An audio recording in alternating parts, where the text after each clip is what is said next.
All right, so 1.4 is about matrix equations. We did a little bit with vector equations last class.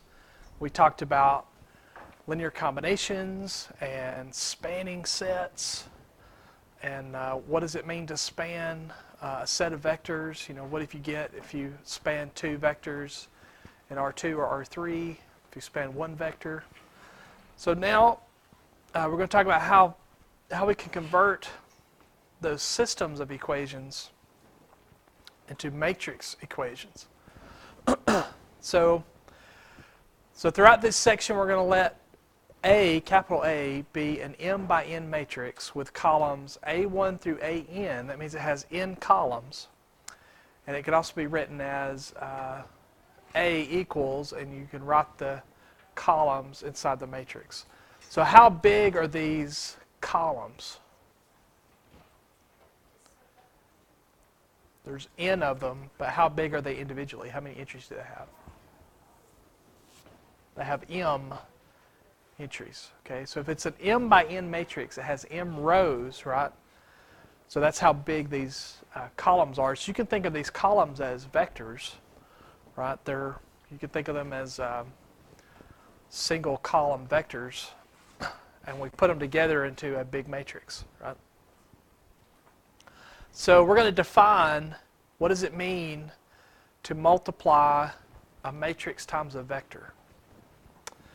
So we say if A is an m by n matrix with columns A1 through AN and vector x is in Rn, then the product of A and x is the linear combination, remember that from last time, linear combination of the columns of A using the corresponding entries in x as weights.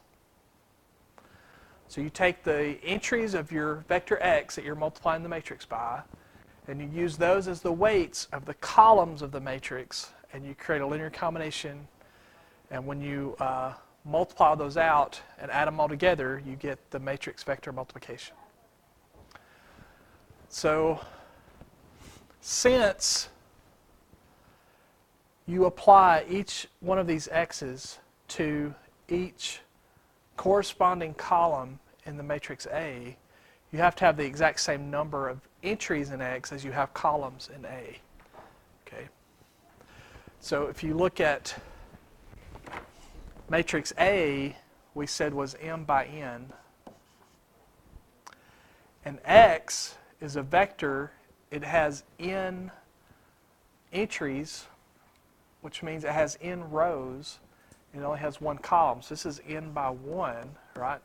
And these two have to be the same. Right? The number of columns of A and the number of entries in X, which is how many rows it has to be the same.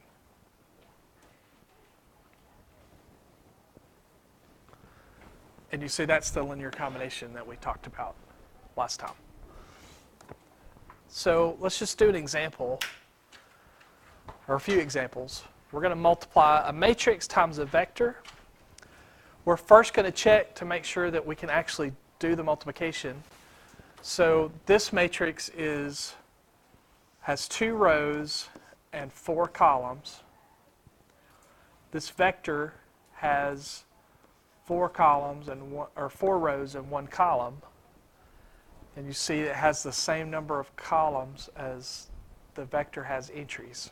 So those have to be the same.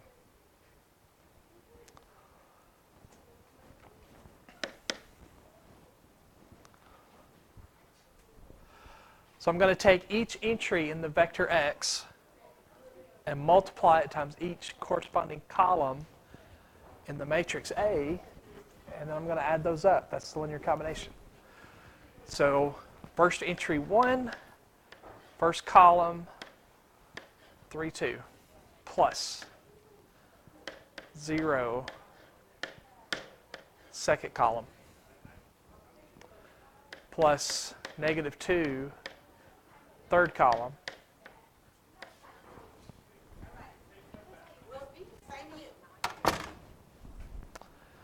and then plus 6,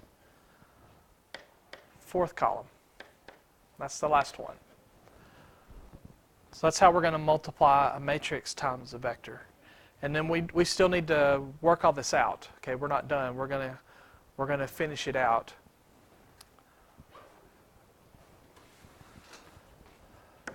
So this is just 3, 2. This is actually the 0 vector, right? When we multiply by the scalar 0. Going to multiply by scalar -2, so I get 8, -6. And then the last one, scalar 6, so 24, -30. So we're going to add all those vectors together.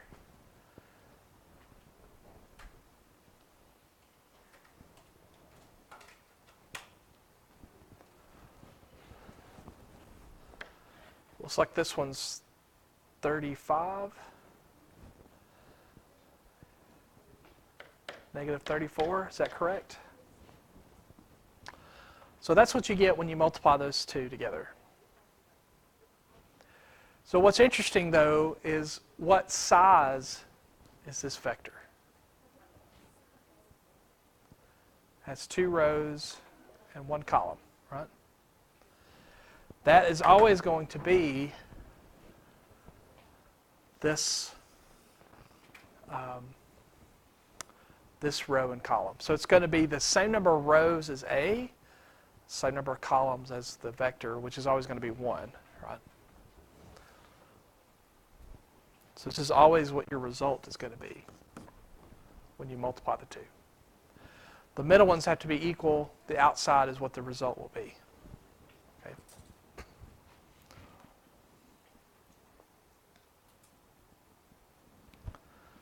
Everybody okay with that? Okay. Let's do another one. So this one has some variables in it. So this has 3 rows and 2 columns, and this one has 2 rows and 1 column, right? So can we multiply them? Yes. And what size vector will we get? 3 by 1. Right. So W1 times the first column, W2 times the second column.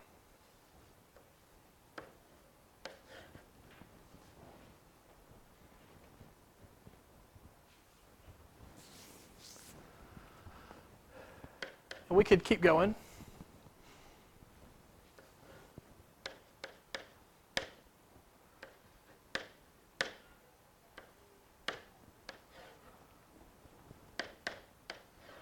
So I'm just multiplying the scalars and their variables.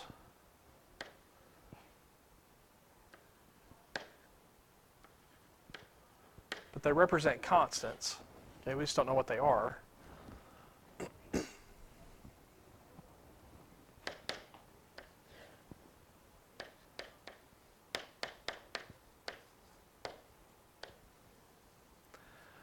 So what you get is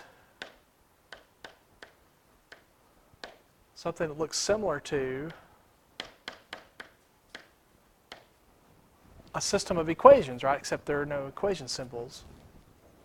They're just expressions, but it looks like the left side of a system of equations, right?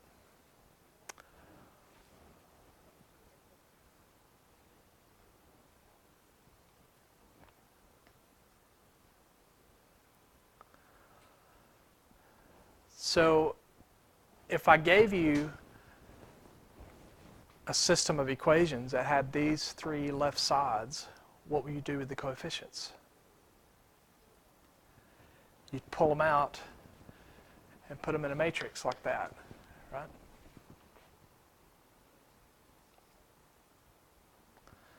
So it works the other way too, and it's actually a multiplication. So when we say, when I say this column, if this is a system, right, and I say, well, this column corresponds to this variable and this one corresponds to that variable, it's because that's how they get multiplied, right? Because they are the coefficients of those variables, right? So we've defined this multiplication to be consistent with how we think about systems of equations, okay?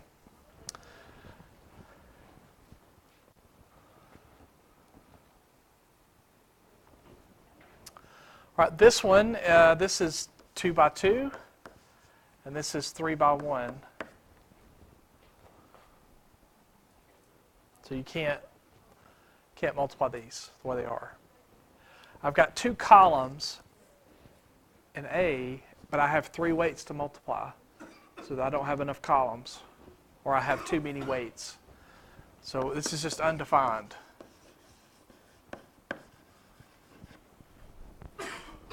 Can't multiply those 2.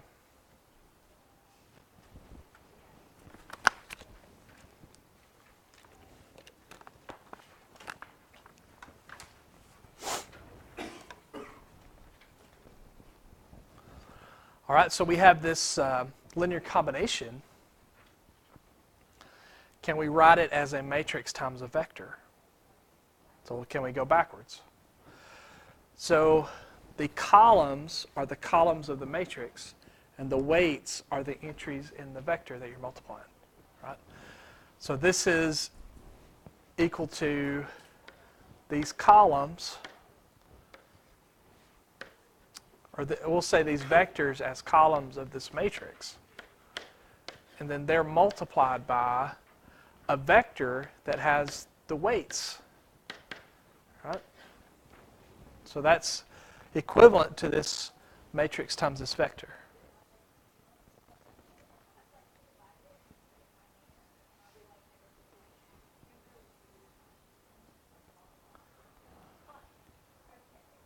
We okay with that? Okay. So the relationship between systems of equations, vector equations, and matrix equations, the relationship is they're all the same thing, just written in a different way. So if you have a system of equations, you can write it as this vector equation where I have each variable times the coefficients, right? Plus x2 is multiplied by 2 and 7. x3 is multiplied by 0 and -10, and that's equal to this constant, right?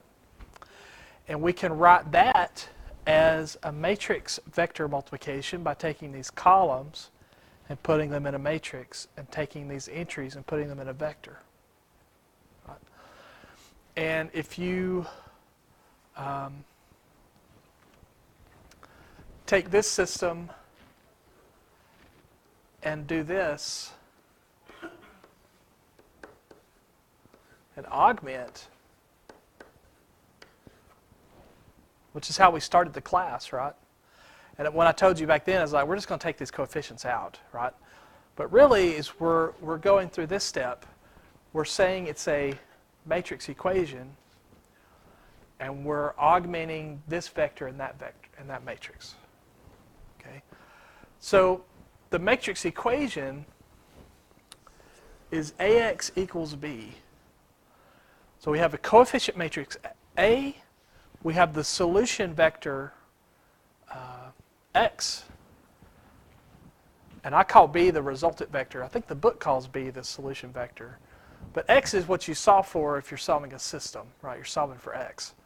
So written without the bold notation, it would look like this. So that's how you would write a system of equations as a matrix equation.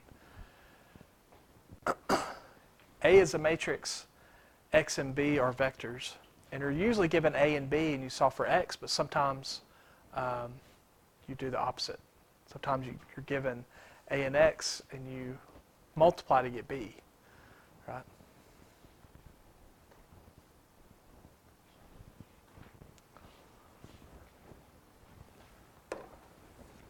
Okay. Existence of solutions. The equation AX equals B has a solution if and only if B is a linear combination of the columns of A. That's nothing new from Monday's class. Okay, it's just we're saying it in terms of the matrix equation, if you have this matrix equation, you can say the same thing. If B is a linear combination of the columns of A, then AX equals B has a solution. Which means if you spanned the columns of A, B would be one of those vectors in the span, right?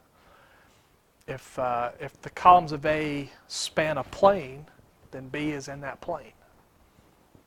Okay, and X is the combination, the linear combination weights that you use to get that that vector B. So this is called Theorem 4 from the textbook. Let A be n by n. The following statements are logically equivalent.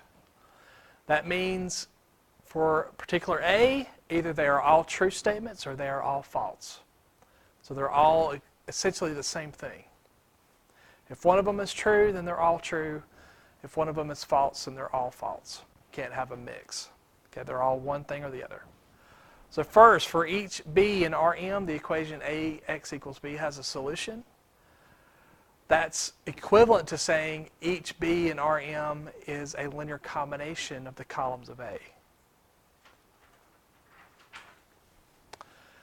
And that is equivalent to saying the columns of A span Rm. Means it spans the entire set, right? If you can pick any B in Rm and that equation has a solution, that means the columns span the entire set.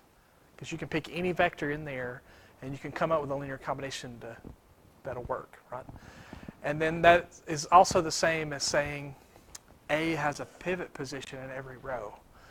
So that means when you are solving it, you cannot get a no solution.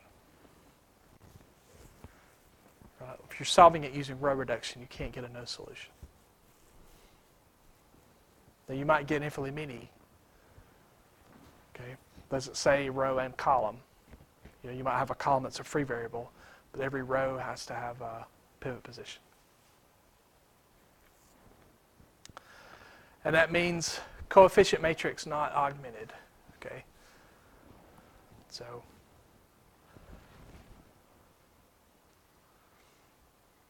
be careful with that.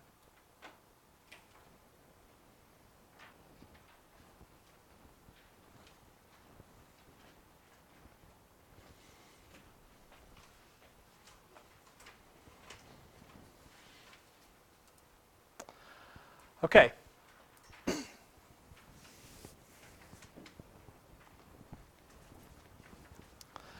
So the theorem above said if a matrix was m by n, then it spanned Rm if I have a pivot position every row. So how many rows does A have? M rows, right? So that means, how many vectors do you need to span R3?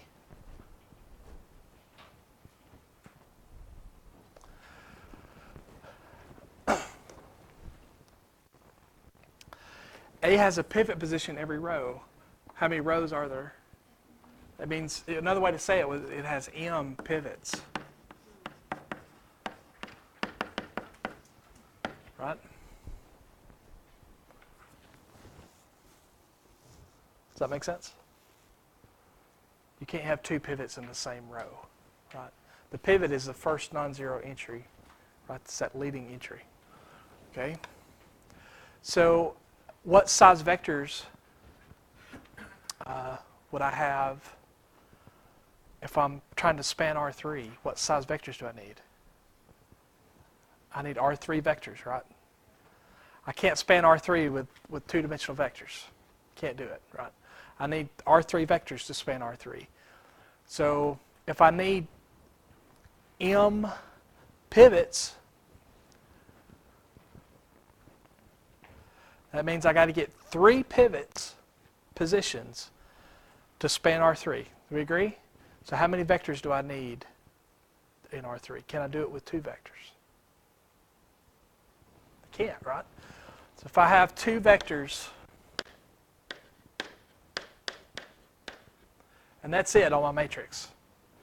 I can get a pivot here, and I can get one there. Can't get another one, right? So I have to have that third one to get that third pivot. Okay? So how many vectors do we need minimum to span R3? You need 3. Okay? You can span it with more than 3, but all you need is 3. And any 3 doesn't work.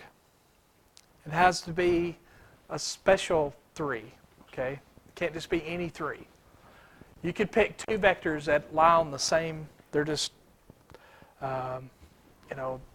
if one vector is this one and the other vector is in the same direction, it's just scaled, then it's not going to span R3. Okay? They have to be not multiples of each other. Okay? All right? Do the columns of this matrix span R3?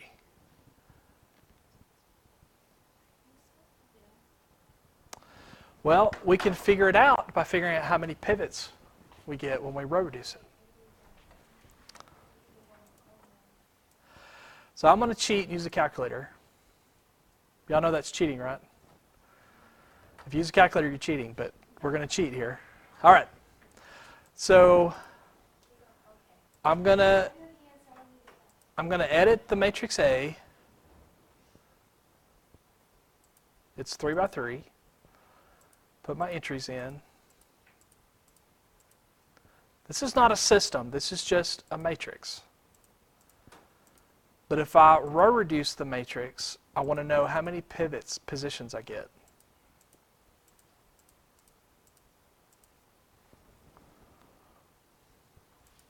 This is not augmented.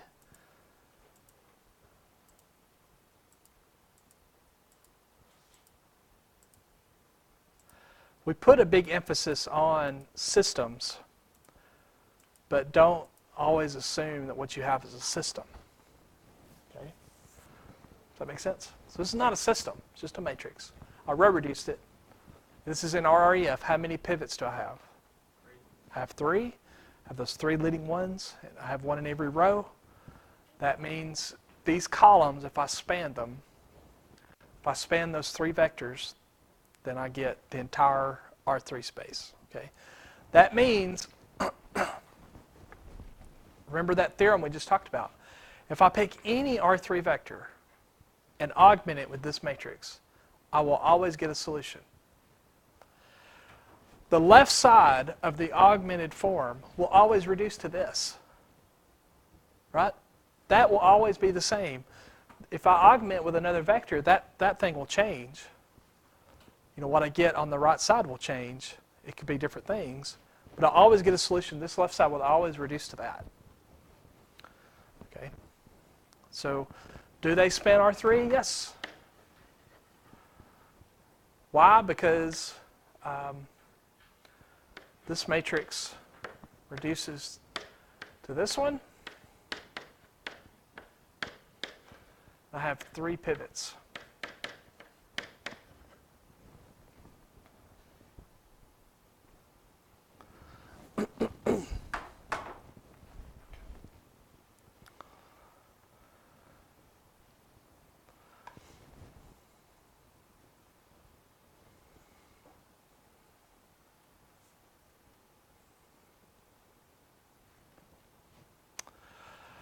So C says, let A be this matrix. It's not the exact same one. There's been some changes made. And B is a generic B. So we want to know, is the equation AX equal B consistent for every B1, B2, and B3? So for any vector B that you pick in R3, will this be consistent? So we're going to find out. So what we're going to do, we're going to throw this matrix in our calculator. We're going to cheat. I'll call it matrix B. It's 3 by 3.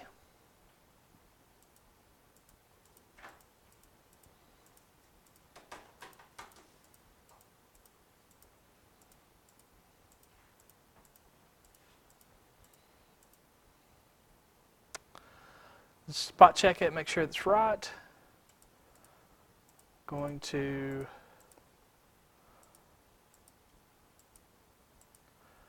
Do RREF. Got to remember that I use B.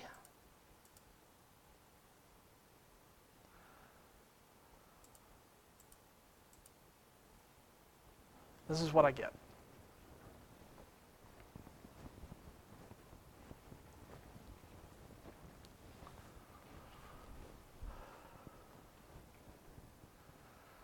So how many pivots do I have?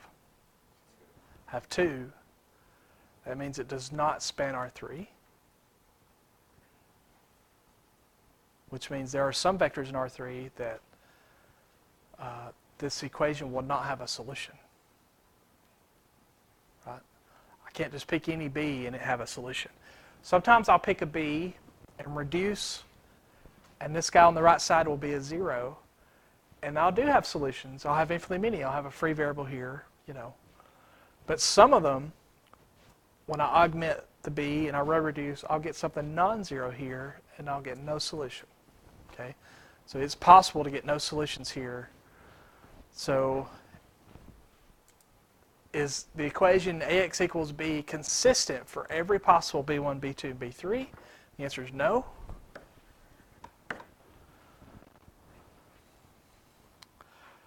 Only 2 pivots. Only 2 pivots. Which means it does not span R3.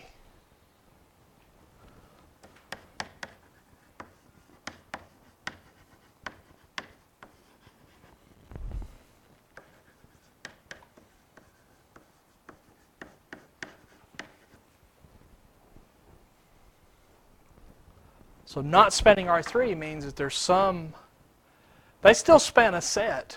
You span these vectors, you get something. In fact, it's a plane.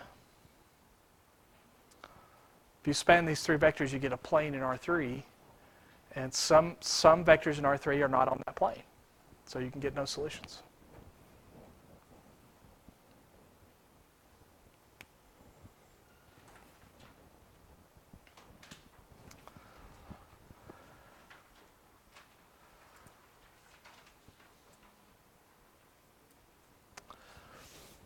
All right.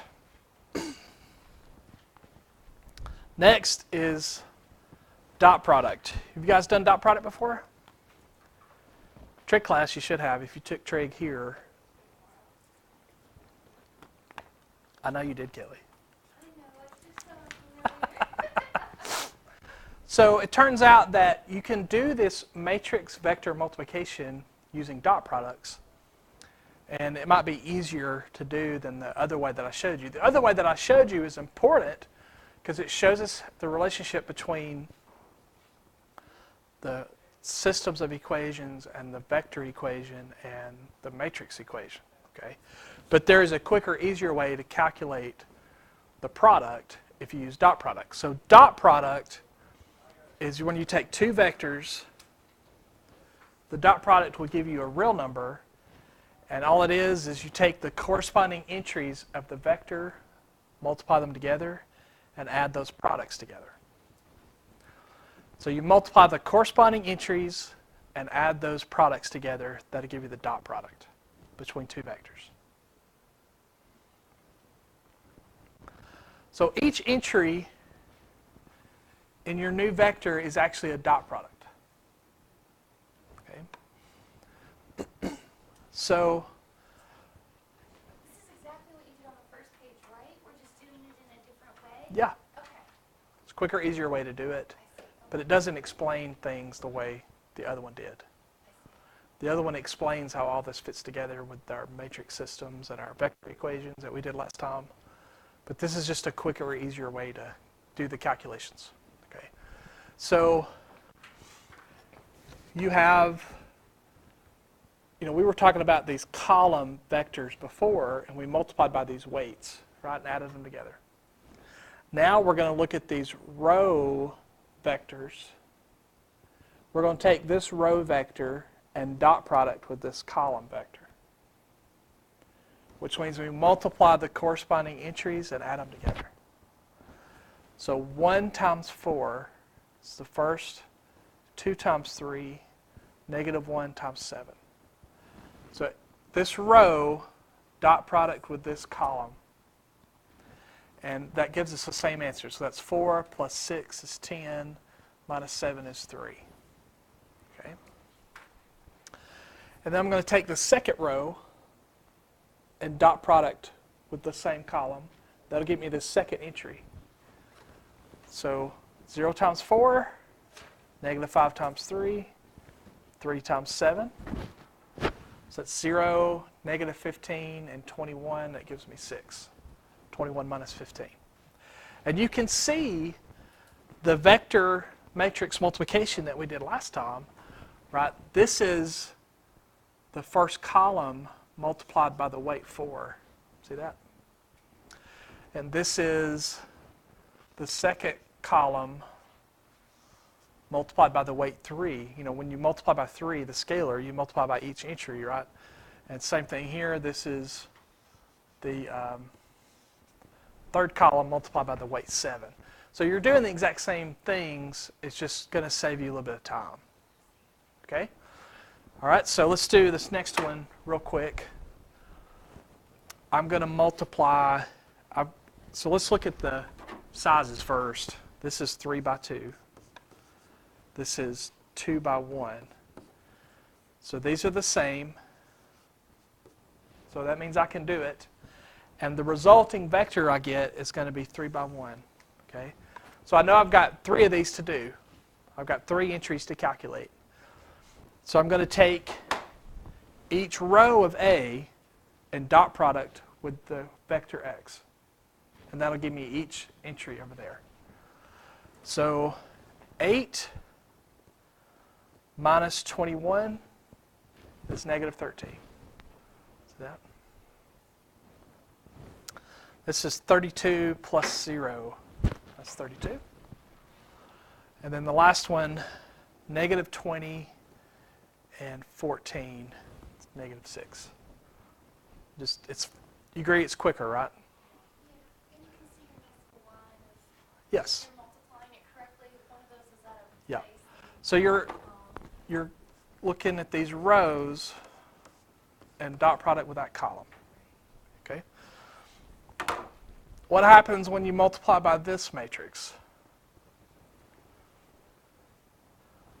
R, 0, 0.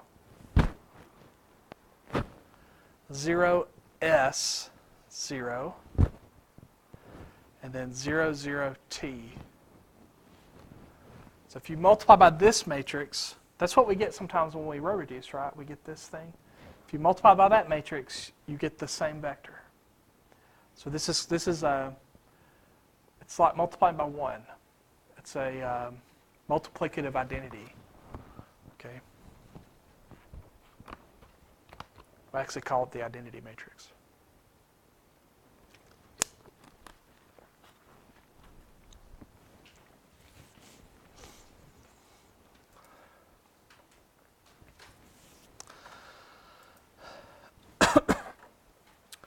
That's 1.4. I guess pretty easy. I did have a couple of requests for homework problems.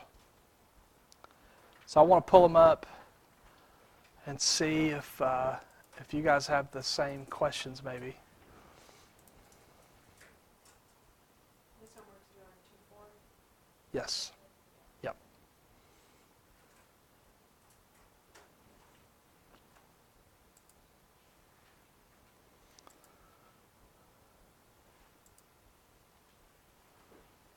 Let's just do a couple of these.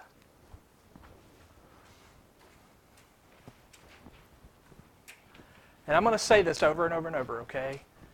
Almost everything we do is the exact same thing, just we're doing it a different way.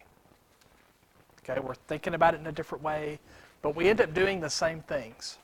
Okay, we're going to row reduce matrices. We're going to multiply matrices. It's just going to be you could almost pick one of the two. One of the two is going to be right most of the time.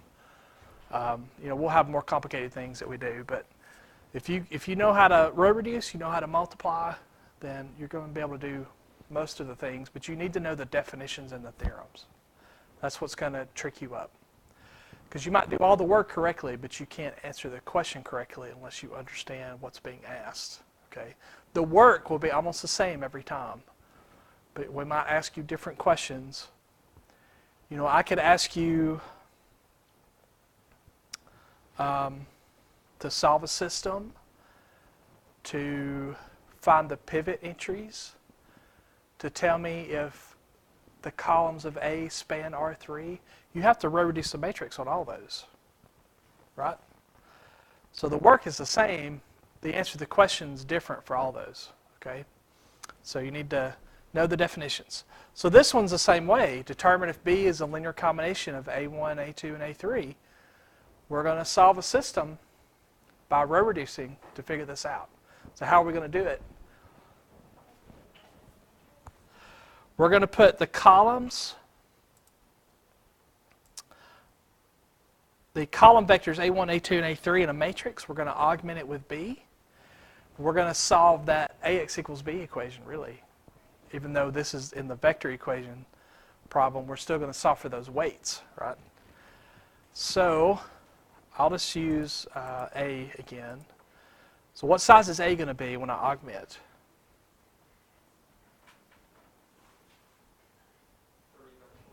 3 by 4. Good. So I'm going to cheat and use the calculator.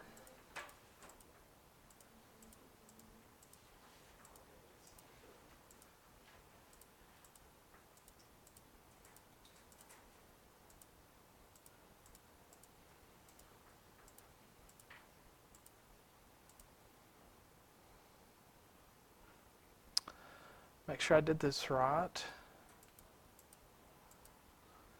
Yep.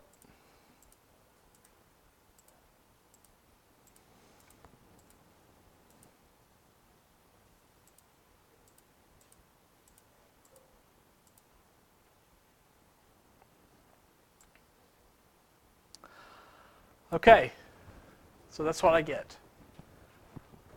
So the question was not, give me the solution to this system, right? What was the question? Is B a linear combination of these columns? So the question is, does that system have a solution? You don't really care what it is, right? So we have to answer the question, is B a linear combination of A, of A1, A2, and A3? The answer is yes, but we have to determine why.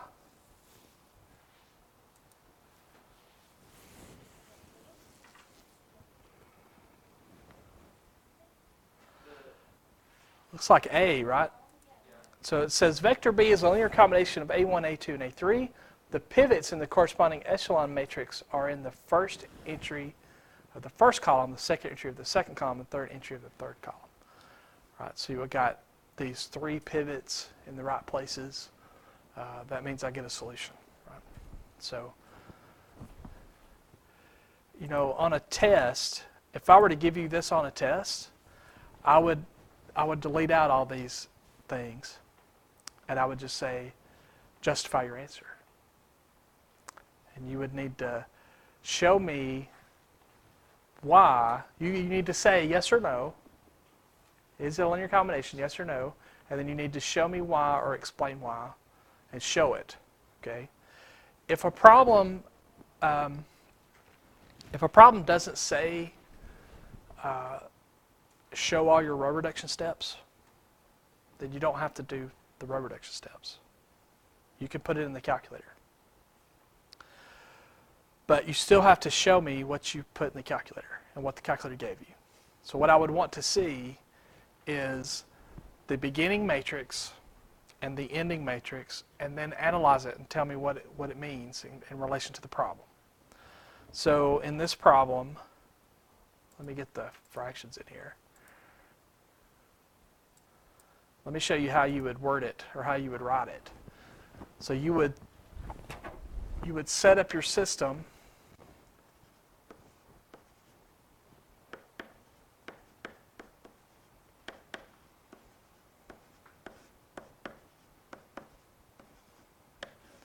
And you would say, well, that row reduces to this, or its row equivalent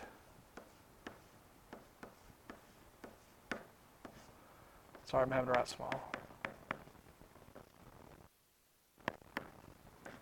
That would be part of your justification. And then you would say, since this has a solution, then I know that there's a linear, and you could actually write out the linear combination, right? It would be 37/12 times the first column, 0 times the second column, and negative 5/8 times the third column would give you the B, right? So you've solved for the weights, x1, x2, and x3. So you could say there is a linear combination, and here it is. You could do it that way, or you could say this system had a solution, so I know that it has or you might get infinitely many solutions, and you might say, well, I have infinitely many ways to write this linear combination. So even if it tells you to show your work and it says justify, you don't have to show all the row reduction steps unless it tells you to do that. Okay? Or, if I put an H or a K in there, then you can't put that in your calculator. You're going to have to do it somehow. But I've given you most of the row reduction things in that gateway quiz. I'm wanting you to do it there. That way you don't have to do that on the test as much. You'll have to do it some, but not as much. Okay.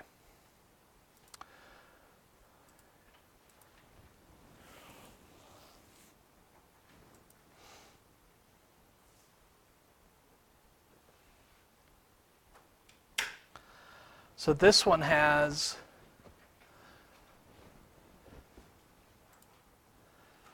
two vectors and a B vector, and it says for what values of H is B in the plane spanned by A1 and A2. So it's telling you that if you span A1 and A2, you get a plane. You want to know for what values of H is B in that plane. So what you're going to do, because you can't put this in the calculator because of this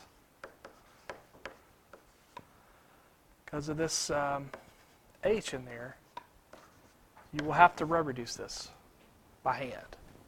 Okay? And you just have to figure out what H will give you solutions and which ones will not. So let's, we might as well do it. I'm not going to write the steps. Okay, you're going to follow along with me, okay? You're going to get on the roller coaster, all right? So I'm going to add row 1 and row 3. So I get 0, negative 3, H plus 3. All right?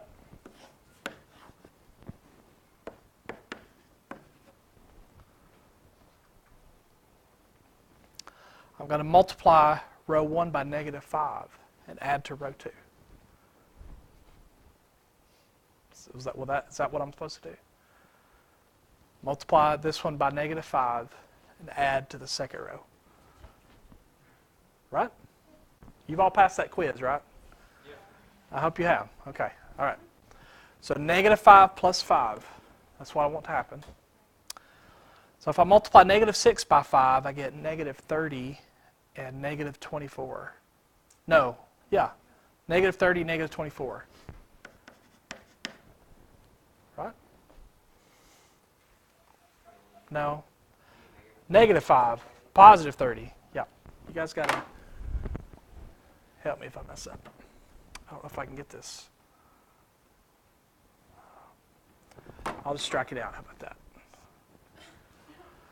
Okay. So I'm multiplying this by negative 5.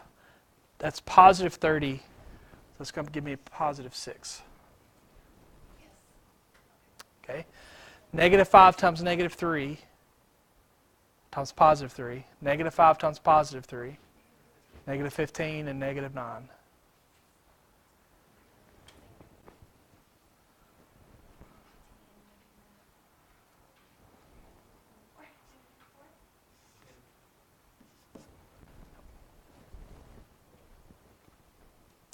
Negative 15, negative 9.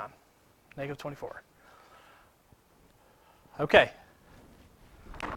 Let's divide the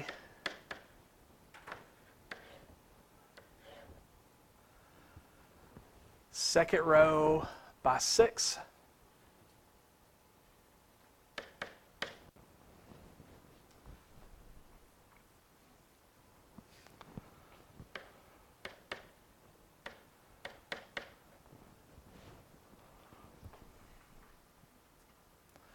Divided the second row by 6.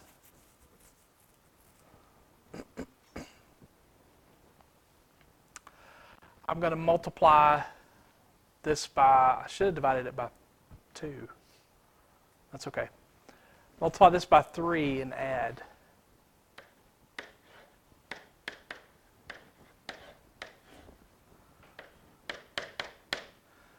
So 0, 0, 3 plus negative 3. Multiply this by 3, negative 12, plus this, h minus 9.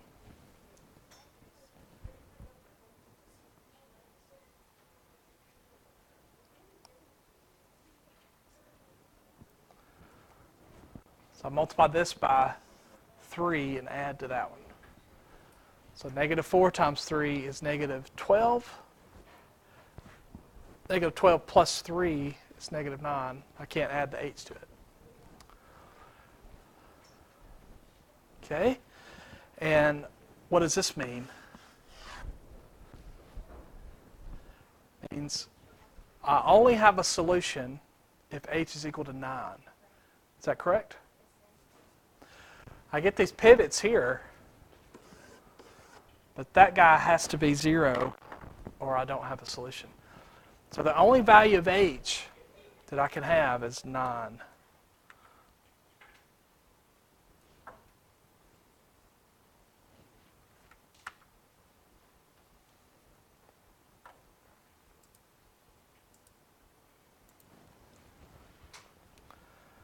Let me check.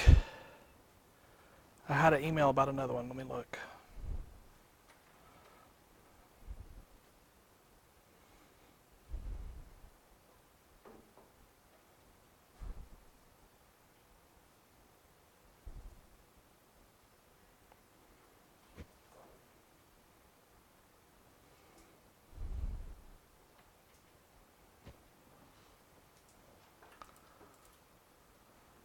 No, we did that one.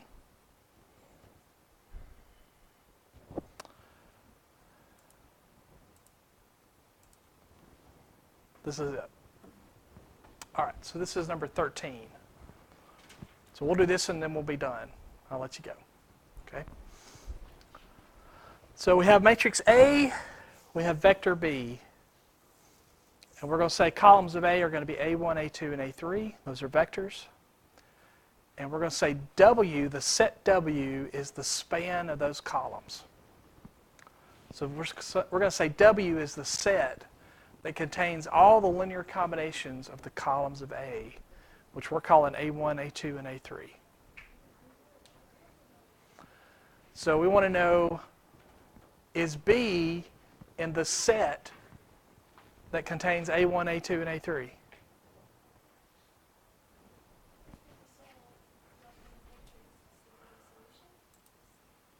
The answer is no. If I put these vectors in a set, B is not one of those. Sorry, I can't see. Sorry. I can't see what the Okay. numbers are. I need my glasses really badly. Oh, thank you so much. Okay. Yeah. Okay. So if I took the columns of A and put them in a set, that's not one of those. So the answer to this is no.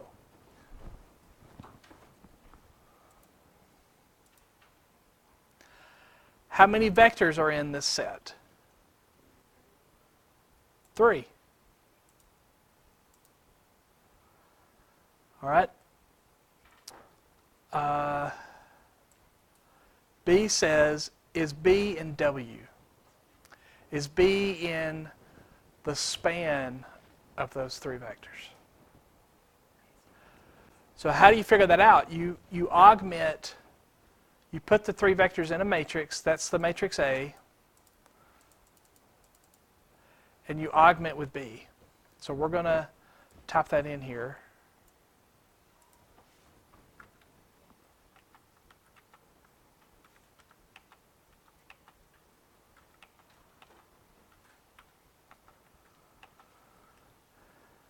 I think I've blown it up too much. I can't see. There we go.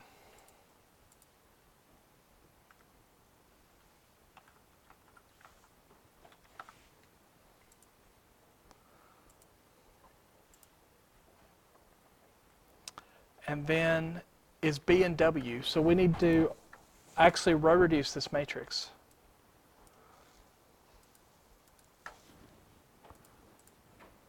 Let's call it A again. It's 3 by 4.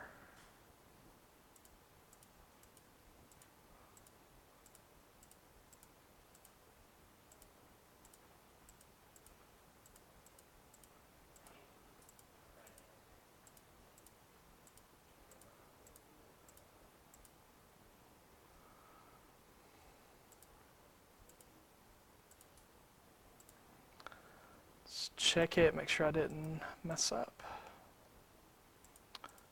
Row reduce.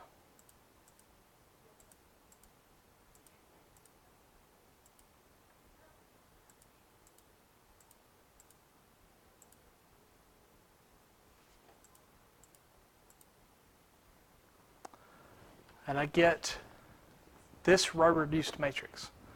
So do we have a solution? What is the solution? It's -3, -5/3, -2. If I were to multiply those weights times the columns of A, I will get B. That means there's a linear combination of the columns of A that'll give me B. That means B is one of those vectors in the span. Remember, the span is every possible linear combination, right? Is B one of those? Yeah, because I found the linear combination that'll work. Okay, so look at my options here.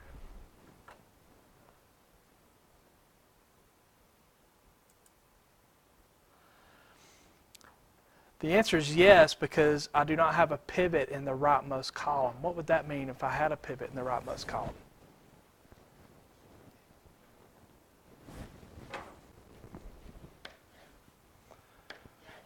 If I had a pivot here, like that was 3 or a 1, then I get no solution. Yeah, because the pivot has to be a leading entry. It has to be the first non-zero number. Okay, so if I have a pivot in that last column, no solution. Okay, so I do not have a pivot there. That's just a way to say I have a solution, right? How many vectors are in W? W is the span of the 3 vectors.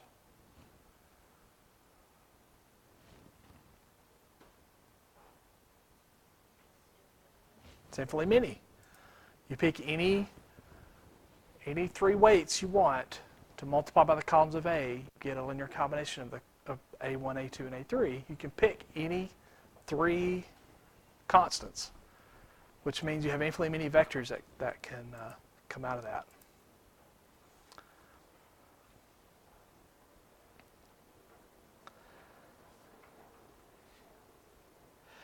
And C says show that A3 is in W, because you can set the weights of A1 and A2 to be 0 and set the weight of A3 to be 1, and you'll get A3, right? I could, if I say 0A1 plus 0A2 plus 1A3, that's going to be A3. And that's a linear combination of those vectors. So it's one of the vectors in the span too. So it's these 3 vectors are automatically in the span. Let's see.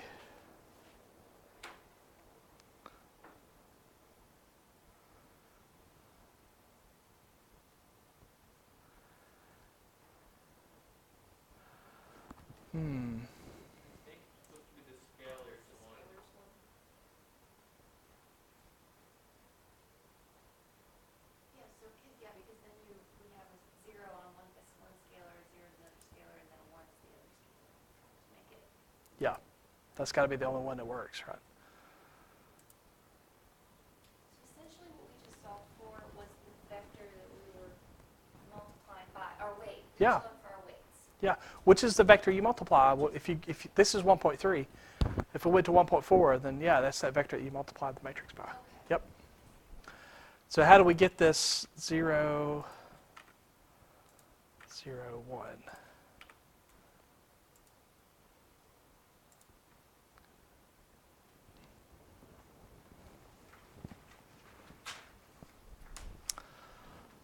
So those were emailed to me. I just remembered that I needed to do those.